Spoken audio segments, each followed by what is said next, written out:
Dos 21 concílios ecumênicos da Igreja Católica, o Vaticano II foi o único que citou e recomendou um teólogo como guia seguro de especulação teológica, e esse teólogo foi Santo Tomás de Aquino. O Dr. Angélico foi recomendado em 2 documentos conciliares: o Decreto Optatam Totius sobre a formação para o sacerdócio e a Declaração Gravissimum Educationis, que trata da educação cristã. O texto da Optatam Totius que cita o Dr. Angélico é o parágrafo 16. Aspas. A teologia dogmática ordene-se de tal forma que os temas bíblicos se proponham em primeiro lugar. Exponha-se aos alunos o contributo dos padres da Igreja Oriental e Ocidental para a interpretação e transmissão fiel de cada uma das verdades da revelação, bem como a história posterior do dogma, tendo em conta a sua relação com a história geral da Igreja. Depois, para aclarar, quanto for possível, o mistério da salvação de forma perfeita, aprendam a penetrá-los mais profundamente pela especulação, tendo por guia Santo Tomás, e a ver o nexo existente entre eles. Fecha aspas. A segunda passagem do Vaticano II, onde aparece o nome do grande doutor da Igreja, é o parágrafo 10 da Gravissimum Educationis, quando trata das faculdades e universidades católicas. Aspas. A Igreja acompanha igualmente com zelosa solicitude as escolas de nível superior, sobretudo as universidades e faculdades. Mas, ainda naquelas que delas dependem, procura de modo orgânico que cada disciplina seja de tal modo cultivada, com princípios próprios, método próprio e liberdade própria da investigação científica, que se consiga uma inteligência cada vez mais profunda dela e, consideradas cuidadosamente as questões e as investigações atuais, se veja mais profundamente com a fé e a razão, conspiram para a verdade única, segundo as pisadas dos doutores da Igreja, mormente de Santo Tomás de Aquino. Fecha aspas. Essas 2 passagens são prova inequívoca do grande valor para a Igreja, de forma particular para os futuros sacerdotes, do estudo do pensamento de Santo Tomás. São João Paulo II, no número 42 da Exortação Apostólica Pastore Dabo Vobis, de 25 de março de 1992, aponta 4 dimensões da formação dos sacerdotes nas circunstâncias atuais: formação humana, intelectual, espiritual e pastoral. Ainda que haja muito o que dizer sobre a importância de Santo Tomás de Aquino sobre a dimensão humano-afetiva, espiritual e pastoral da formação para o sacerdócio ordenado, trataremos aqui apenas do interesse da doutrina do Angélico para a dimensão intelectual, por uma razão muito simples. No decreto Optatam Totius, há pouco citado, Santo Tomás é recomendado no capítulo que trata da revisão dos estudos eclesiásticos, mais precisamente quando aborda as diversas disciplinas e os métodos da filosofia e da teologia. Portanto, o contexto é exclusivamente relacionado à dimensão intelectual.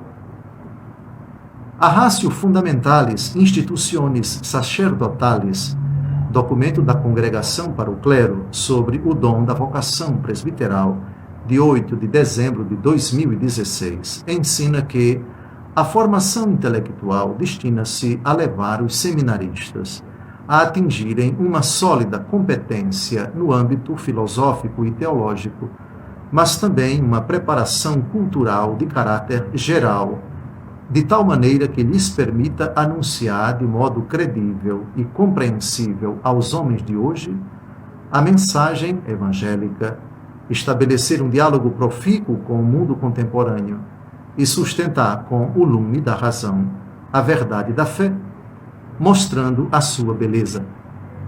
Por isso, com diligente cuidado, os candidatos ao presbiterato deverão preparar-se através do aprofundamento das ciências filosóficas e teológicas e com uma boa introdução ao direito canônico e às ciências sociais e históricas, a dar razão da esperança, a fim de favorecer o conhecimento da revelação de Deus e de levar todas as nações à obediência da fé.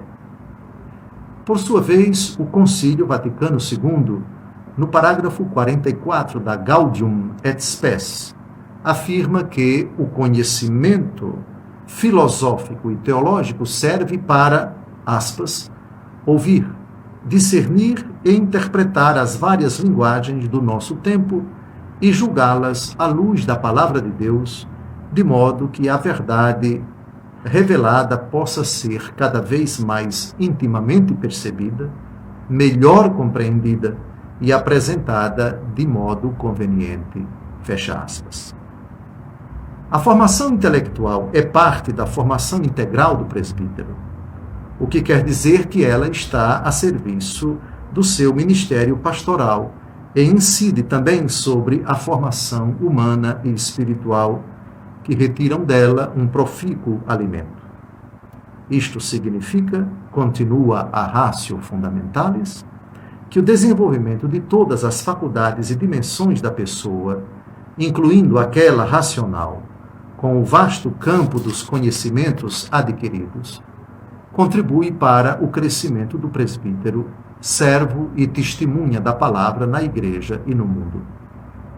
Longe de ser relegada somente para o campo do conhecimento ou de ser entendida apenas como instrumento para receber mais informações sobre cada uma das disciplinas, a formação intelectual acompanha os presbíteros a fim de que os mesmos se disponham a escutar com profundidade a palavra, mas também a própria comunidade eclesial, para assim aprenderem a perscrutar os sinais dos tempos.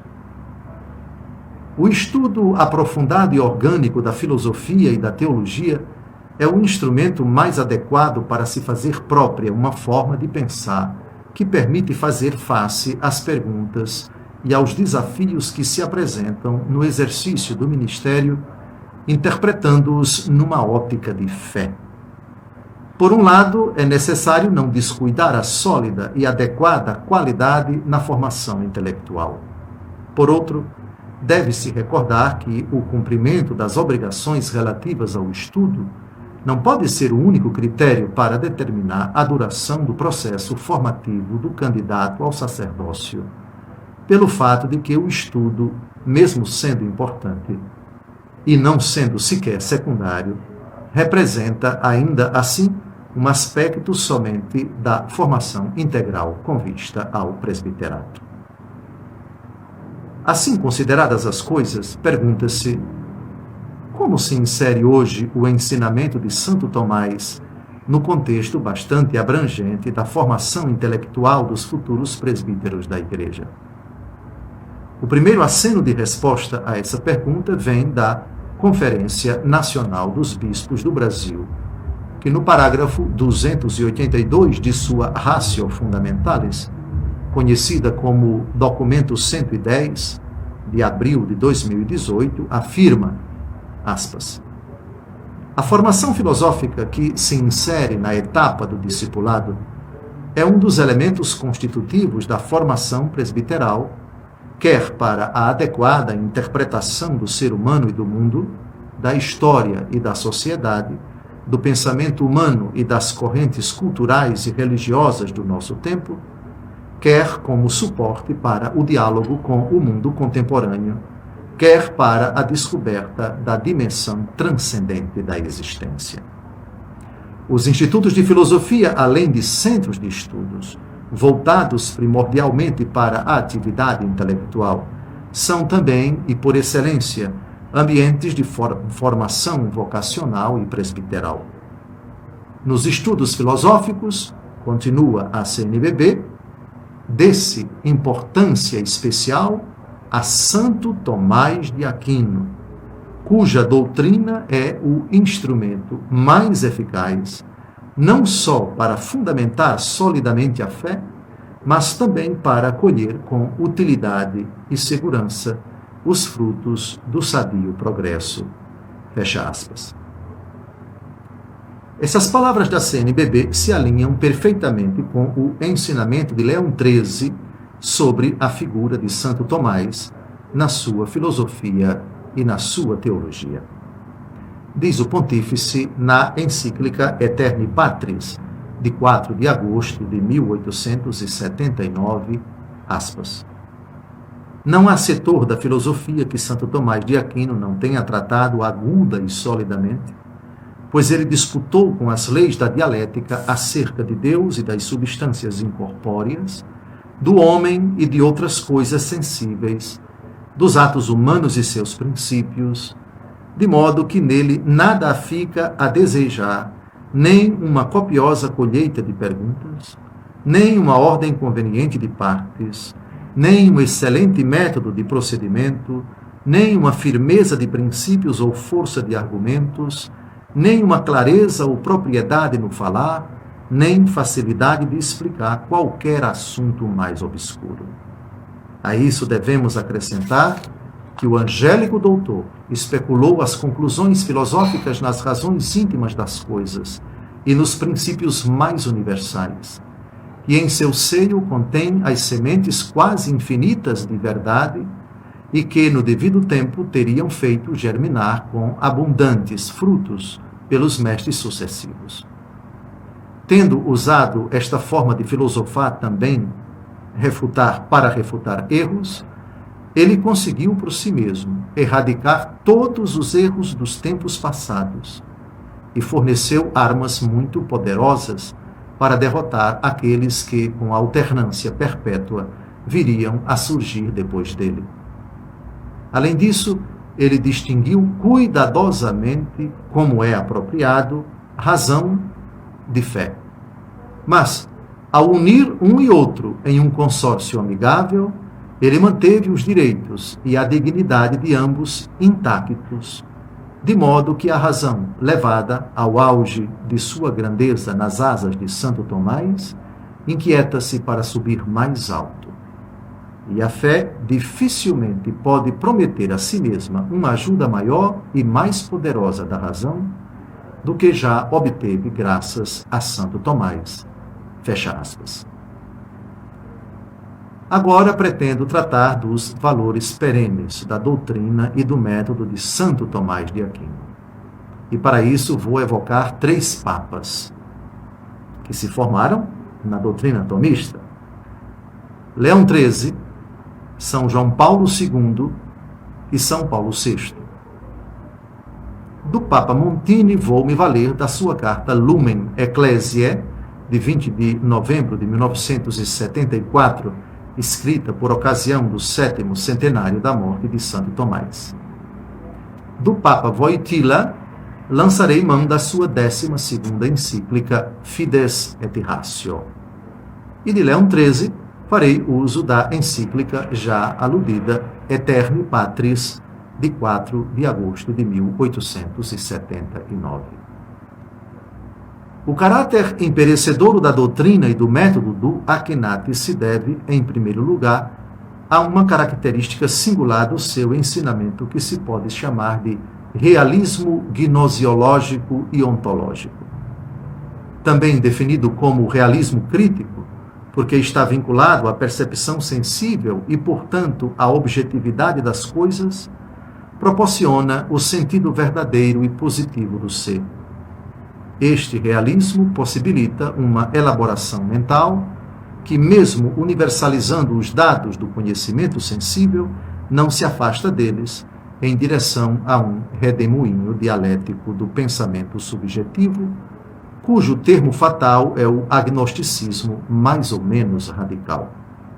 Este é o princípio fundamental em que se alicerça a gnosiologia de Santo Tomás. Primo in intellectu cadit ens. O ser é o primeiro que o intelecto apreende. Esse postulado permite uma equilibrada valoração da experiência sensível e dos dados autênticos da consciência no processo cognoscitivo, que, submetido à reflexão crítica, é o ponto de partida de uma sadia ontologia e, em consequência, de todo o edifício teológico. O pensamento de Santo Tomás pode ser definido como a filosofia do ser, considerado tanto em seu valor universal como em suas condições existenciais. É a partir desta filosofia que Santo Tomás se remonta à teologia do ser divino, que consiste em si mesmo, subsiste em si mesmo, e que se revela em sua palavra e nos eventos da economia da salvação, especialmente no mistério da encarnação.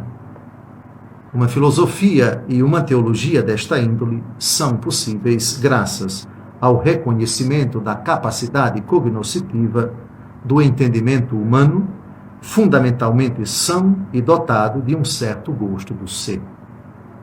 O entendimento, de fato, tende a se colocar em contato com o ser em toda a experiência da realidade existencial para assimilá-la plenamente e remontar-se, assim, à consideração das razões e causas supremas que a explicam definitivamente. Santo Tomás, como filósofo e teólogo cristão, descobre em todos e cada um dos seres uma participação do ser absoluto que cria, sustenta e, com o seu dinamismo, move do ato todo o universo criado, toda a vida, cada pensamento e cada ato de fé. Partindo desses princípios, Santo Tomás, enquanto exalta ao máximo a dignidade da razão humana, oferece um valioso instrumento para a reflexão teológica e, ao mesmo tempo, permite desenvolver e penetrar mais a fundo muitos temas doutrinais sobre os quais ele teve reluzentes intuições, dentre as quais merecem ser citadas: os valores transcendentais e a analogia do ser, a estrutura do ser limitado composto de essência e existência, a relação entre os seres criados e o ser divino, a dignidade da causalidade das criaturas com a dependência dinâmica da causalidade divina, a consistência real das ações dos seres finitos no plano ontológico, com suas repercussões em todos os campos da filosofia e da teologia, da moral e da ascética, a organicidade e a finalidade da ordem universal. Portanto, 7 elementos muito importantes. No âmbito da verdade divina, deve-se dizer o mesmo da ideia de Deus como ser subsistente, cuja misteriosa vida adentra nos dá a conhecer a revelação. A dedução dos atributos divinos, a defesa da transcendência divina contra qualquer tipo de panteísmo, a doutrina da criação e da providência divina que supera as imagens da linguagem antropomórfica, com equilibrado espírito de fé e penetração racional, guiada, apoiada e impulsionada pela fé do conteúdo essencial da revelação cristã. Santo Tomás, por esses 9 motivos, exaltou a razão e, do mesmo modo, prestou também um eficaz serviço à fé. O Papa Leão XIII, na encíclica Aeterni Patris, afirmou que o doutor Angélico, aspas, distinguindo nitidamente como deve ser a razão e a fé, e conciliando-as harmonicamente, salvaguardou os direitos e tutelou a dignidade de ambas, de sorte que a razão, elevando-se nas asas do seu gênio às mais altas possibilidades humanas, pode elevar-se ainda mais. Desta forma, a fé não pode senão esperar da razão ajudas numerosas e valiosas quanto às obtidas graças a Santo Tomás. Fecha aspas. Outra razão importante do valor perene do pensamento de Santo Tomás é que ele, pela universalidade e transcendência das razões supremas que se encontram no centro de sua filosofia, o ser, e de sua teologia, o ser divino, não pretendeu construir um sistema de pensamento fechado em si mesmo, mas elaborou uma doutrina suscetível de enriquecimento e progresso contínuos. O que ele mesmo fez, assimilando os frutos das filosofias antigas e medievais, bem como as escassas conquistas das ciências antigas, pode repetir-se sempre em relação a qualquer dado verdadeiramente válido oferecido tanto pela filosofia como pela ciência. O ensinamento de Santo Tomás é perene também pelo diálogo que o santo soube instaurar com o pensamento árabe e hebreu do seu tempo. Numa época em que os pensadores cristãos voltavam a descobrir os tesouros da filosofia antiga e mais diretamente da filosofia aristotélica, ele teve o grande mérito de colocar em primeiro lugar a harmonia que existe entre a razão e a fé. A luz da razão e a luz da fé provêm ambas de Deus, argumentava ele. Por isso, não se podem contradizer entre si. Disse o Papa Bento XVI na audiência geral de 2 de junho de 2010. Aspas. Tomás de Aquino mostrou que entre fé e razão subsiste uma harmonia natural. E foi esta a grande obra de Tomás, que naquele momento de desencontro entre duas culturas, naquele momento em que parecia que a fé devia render-se perante a razão, demonstrou que elas caminham par a passo. Que quanto parecia ser razão não compatível com a fé, não era razão. E aquilo que parecia ser fé não era tal, enquanto se opunha à verdadeira racionalidade. Deste modo, ele criou uma nova síntese, que veio a formar a cultura dos séculos seguintes. Fecha aspas. Santo Tomás também foi genial ao defender a importância da filosofia como auxílio imprescindível para o ato de fé. O angélico reconhece que a natureza, objeto próprio da filosofia, pode contribuir para a compreensão da revelação divina. Deste modo, a fé não teme a razão, mas solicita-a e confia nela. Como a graça supõe a natureza e leva-a à perfeição, princípio metafísico e filosófico e teológico da escolástica, assim também a fé supõe e aperfeiçoa a razão.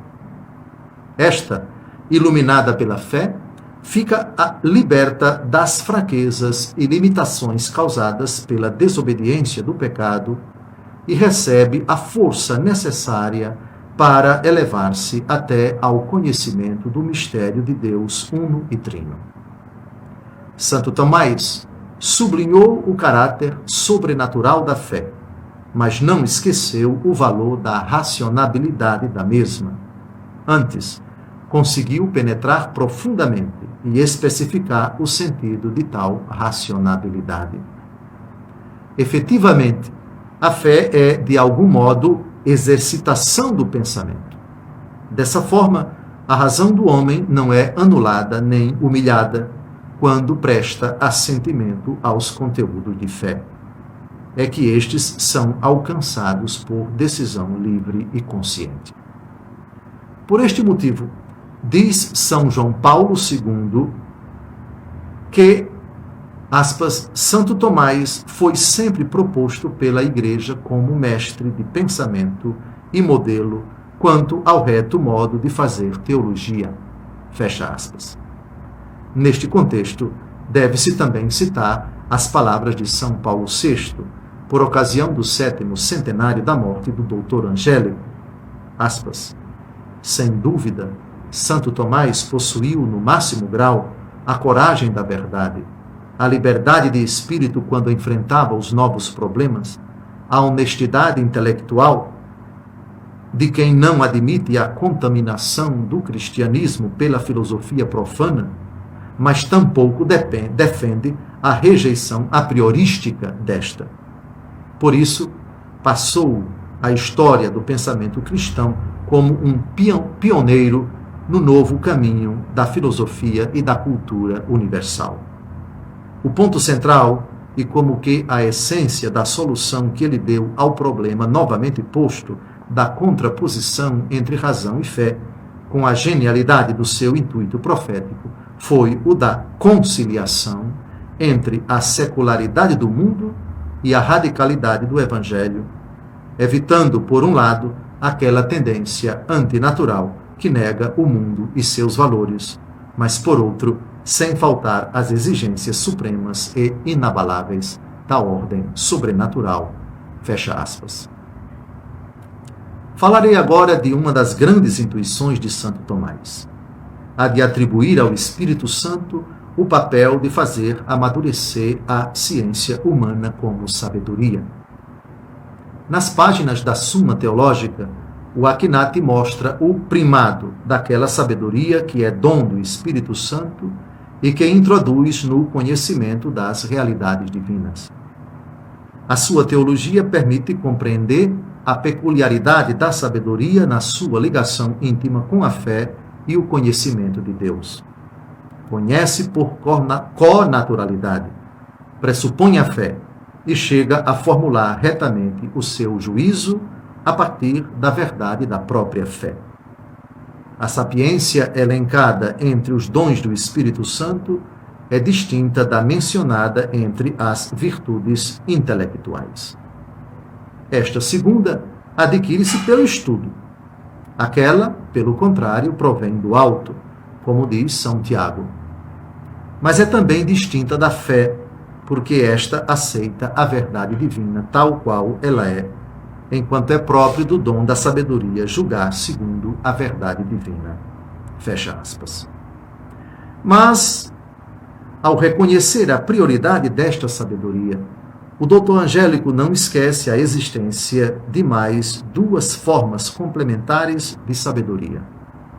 A filosófica, que se baseia sobre a capacidade que tem o intelecto dentro dos próprios limites naturais de investigar a realidade, e a sabedoria teológica, que se fundamenta na revelação e examina os conteúdos da fé, alcançando o próprio mistério de Deus.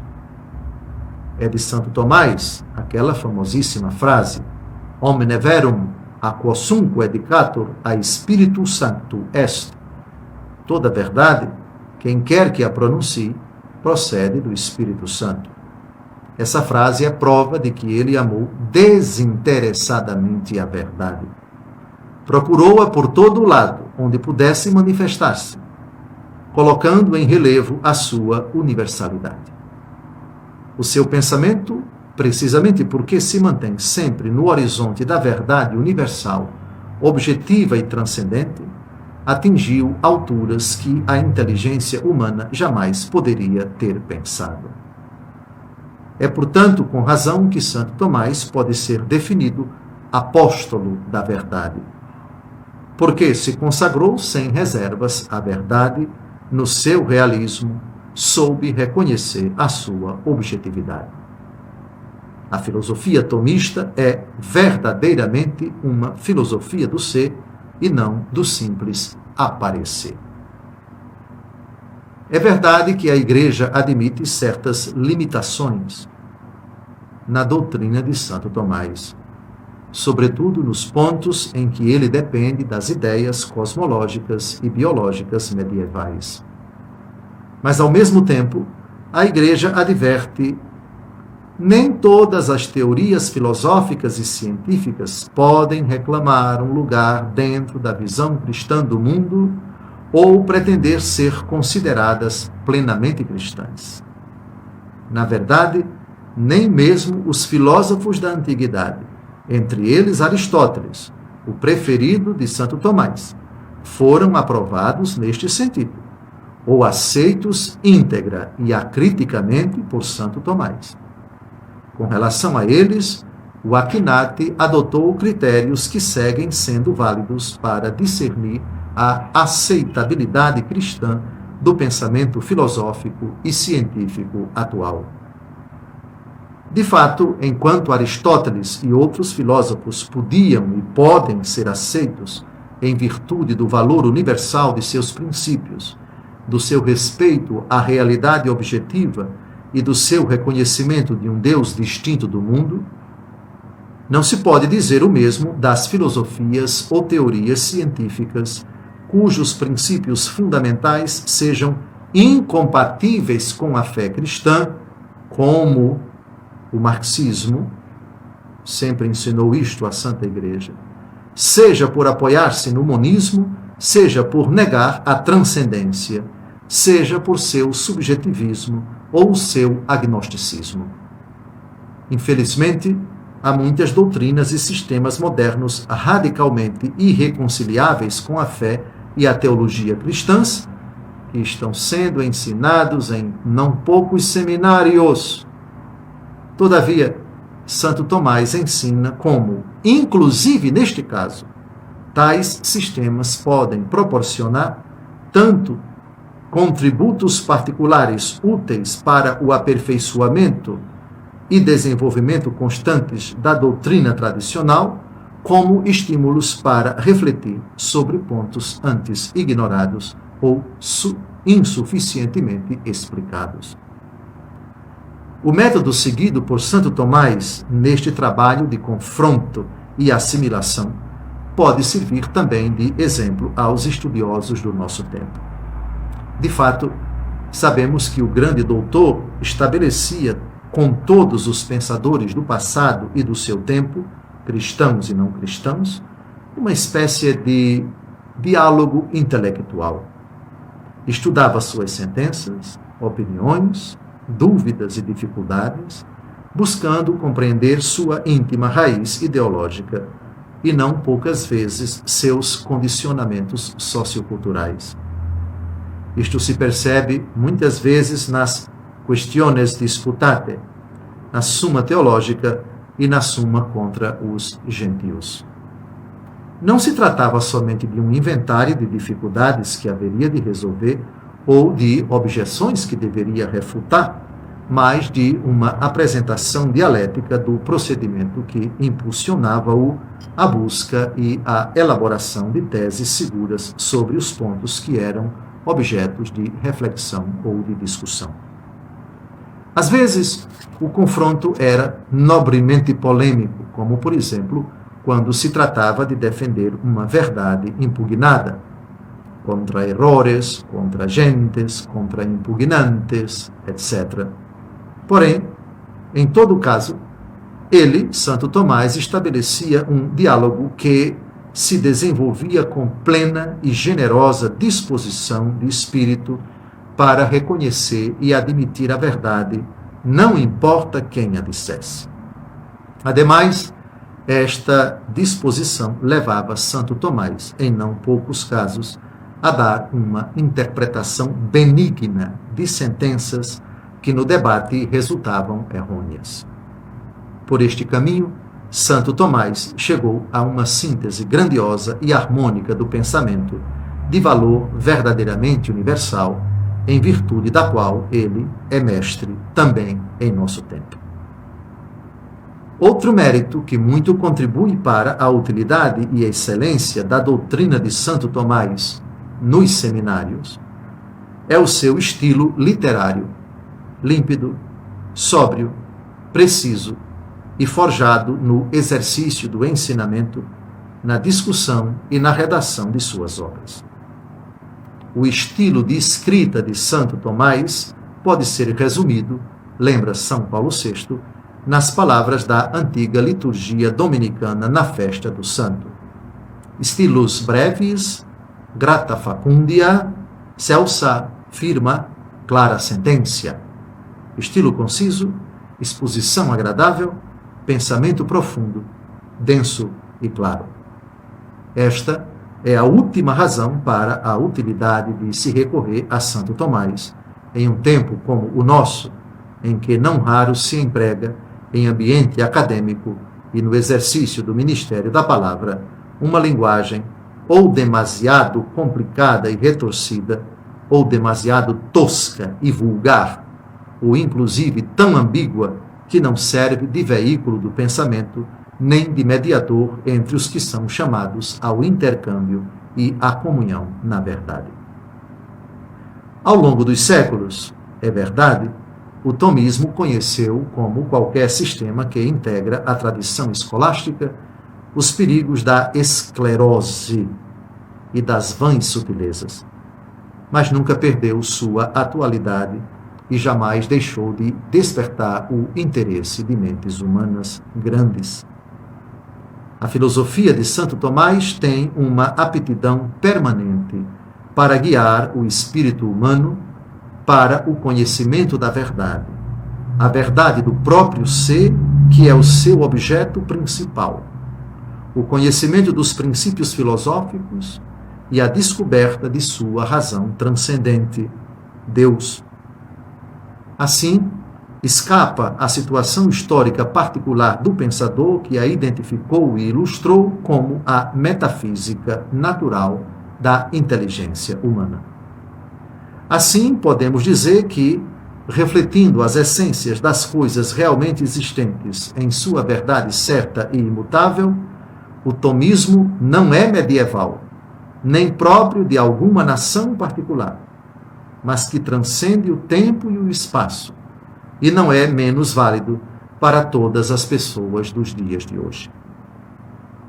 Não poucos negam ou duvidam que a doutrina e a linguagem de Santo Tomás de Aquino tenham algum interesse para os sacerdotes dos tempos atuais. Alegam que o pensamento medieval é incapaz de afrontar os inúmeros problemas postos pela civilização atual e de confrontar-se com os pontos principais da cultura profana.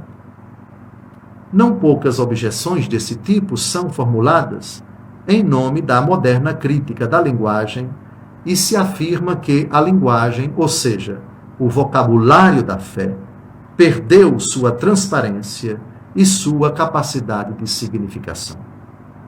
Alega-se que a linguagem mesma da teologia escolástica, associada à linguagem de uma filosofia antiga, em função de ideias superadas, próprias de um mundo e de uma condição humana completamente distintos dos nossos, é considerada como inaceitável e incompreensível. Afinal, dizem eles, as ciências, a técnica, as relações sociais, a cultura, a vida pública, etc., originaram profundas transformações. Ocorreram mudanças no processo racional do pensamento e sobre o modo de abordar filosoficamente as questões e de tratar com as forças humanas os temas da fé. Finalmente, dizem eles, os sistemas teológicos de antes já não encontram na cultura moderna a correspondência natural das coisas com as palavras que os autores e os homens daquela época utilizavam para designá-las. Desta forma, dizem eles, o pensamento teológico de Santo Tomás, como o de qualquer outro autor da época escolástica, resulta agora um tanto difícil. Exige tempo e esforço para os que querem familiarizar-se com ele. Por isso, formulam a seguinte pergunta: é lícito afirmar que Santo Tomás deve ser incluído no grupo dos teólogos cujo pensamento é útil para a fé e a propagação da verdade cristã? O Concílio Vaticano II realmente acertou quando recomendou Santo Tomás? Com São Paulo VI, buscaremos responder a essa questão com 3 pontuações. Primeira pontuação. É verdade que a doutrina escolástica não é facilmente acessível aos seminaristas dos tempos de hoje.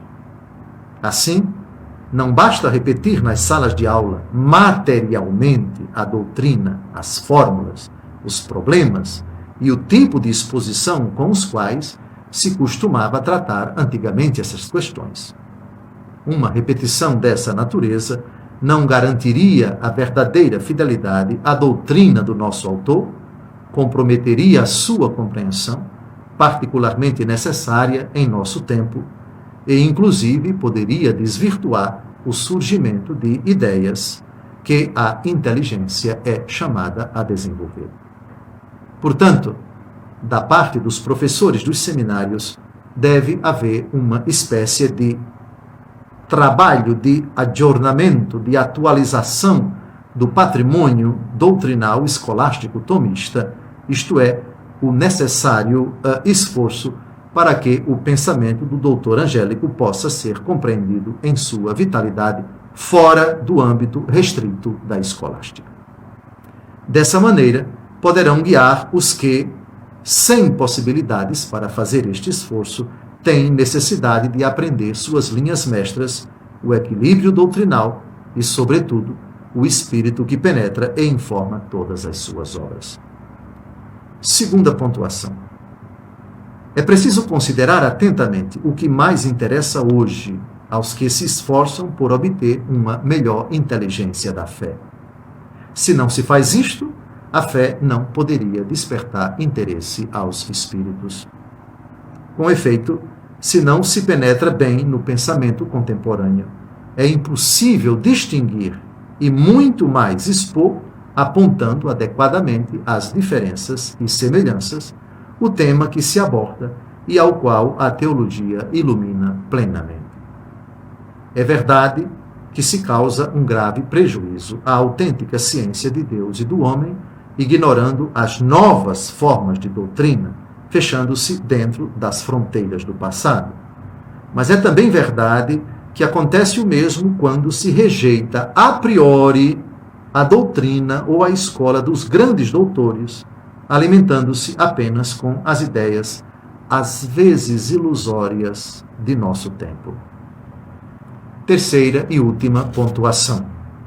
É necessário buscar, como em um diálogo ininterrupto, uma comunhão vital com o próprio Santo Tomás. O doutor comum se apresenta para a nossa época como mestre de um método muito eficaz de pensar, ao ir diretamente à raiz do que é essencial, ao aceitar com humildade e boa disposição a verdade de onde quer que ela venha, e ao dar um exemplo singular do modo como devem se harmonizar entre si os tesouros e as exigências supremas da mente humana e as profundas realidades contidas na Palavra de Deus. Ensina-nos também, Santo Tomás, a ser inteligentes na fé, plena e valentemente. Desta maneira, verifica um progresso ulterior da razão, pois a inteligência, consagrando-se a todos os homens, grandes ou pequenos, dos quais o teólogo é irmão pela fé, em recompensa por este serviço de direção intelectual e pela glória que dá a Deus, recebe honra por honra, luz por luz. Concluo esta palestra recordando o que já foi indicado na exortação apostólica Pastores Dabo Vobis, a saber, as 4 dimensões que interagem simultaneamente no processo formativo e na vida dos ministros ordenados. A dimensão humana, que representa a base necessária e dinâmica de toda a vida sacerdotal. A dimensão espiritual, que contribui para caracterizar a qualidade do ministério sacerdotal. A dimensão intelectual, que oferece os necessários instrumentos racionais para compreender os valores próprios do que é ser pastor, a fim de procurar encarná-los na própria vida, e para transmitir o conteúdo da fé do modo adequado. E, finalmente, a dimensão pastoral, que habilita a um serviço eclesial e profícuo. Nessas 4 dimensões, mas sobretudo na dimensão intelectual, que foi o enfoque e o âmbito escolhido nessa nossa exposição, a doutrina de Santo Tomás de Aquino ocupa um lugar de destaque, segundo o magistério da Igreja. Mais de 700 anos após o trânsito para a eternidade do grande doutor, continuam válidas as palavras de São Paulo VI na Universidade Gregoriana nos idos de 1964. Aspas. Os mestres, Ouçam com reverência a voz dos doutores da Igreja, entre os quais merece o primeiro lugar Santo Tomás. É tão grande o engenho do doutor Angélico, tão sincero o seu amor à verdade, e tão grande a sabedoria em investigar, explicar e dar admirável unidade às verdades mais sublimes, que a sua doutrina é o instrumento mais eficaz, não só para fundamentar solidamente a fé, mas também para colher com utilidade e segurança os frutos de um sadio progresso. Fecha aspas. Citando o seu predecessor Pio XI, na encíclica Studiorum Ducem, acrescenta o Papa Montini, aspas, Ide a Tomás. Buscai e lede as obras de Santo Tomás, não somente para encontrar alimento espiritual seguro naqueles opulentos tesouros, mas também, e antes de tudo, para experimentardes pessoalmente a incomparável profundidade, riqueza e importância da doutrina que contém. Fecha aspas. Não faltaria com a verdade a assertiva segundo a qual existem, em diversos seminários e faculdades eclesiásticas, não poucos e fortes preconceitos. Eu vou repetir. Preconceitos contra Santo Tomás de Aquino, sua filosofia e sua teologia. A isso objeta São Paulo VI, na mesma obra, dizendo que, aspas, a suspeita ou a aversão que se sente em relação a Santo Tomás deriva de um contato superficial e esporádico com a sua doutrina. Mais ainda, de que suas obras não são lidas, nem estudadas. Fecha aspas. Lembra o saudoso pontífice, Papa Montini, na já citada carta Lumen Ecclesiae, que o grande santo dominicano será sempre, aspas, luz da Igreja e do mundo inteiro, mestre na arte de pensar, guia para conciliar os problemas filosóficos com os teológicos. Fecha aspas. E que por isso, aspas novamente, o santo doutor deve ser celebrado não apenas como excelso pensador e doutor do passado, mas também pela vigência de seus princípios, de sua doutrina e de seu método, fecha aspas. Ainda no dizer de São Paulo VI, o angélico é, aspas, o guia autorizado e insubstituível dos estudos filosóficos e teológicos. Sua doutrina interessa aos homens do nosso tempo e também os influencia, fecha aspas. Minhas últimas palavras são de saudade, e eu explico por quê. Eu me sinto duplamente feliz por ter abordado esse tema, a importância de Santo Tomás na formação para o sacerdócio. O primeiro motivo que me deixou feliz foi a grata recordação dos tempos idos da minha formação para o sacerdócio, ocorrida entre os anos de 1986 e 1990, no querido Seminário Arquidiocesano de São José, no Rio de Janeiro, onde cursei a filosofia e a teologia.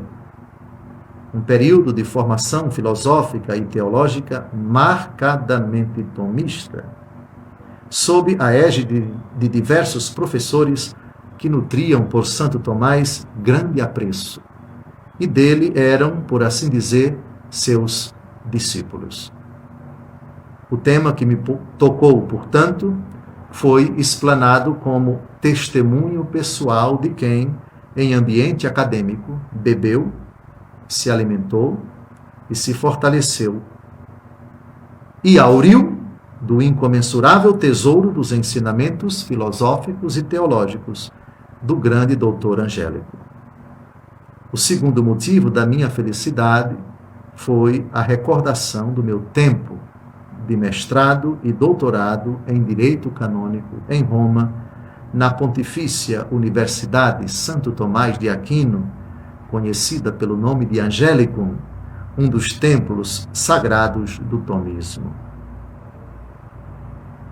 Lá, durante 4 anos, recebi da Ordem dos Pregadores ricos, perenes e preciosos princípios da doutrina de Santo Tomás, que até hoje me ajudam a compreender com menos dificuldade o universo da ciência canônica.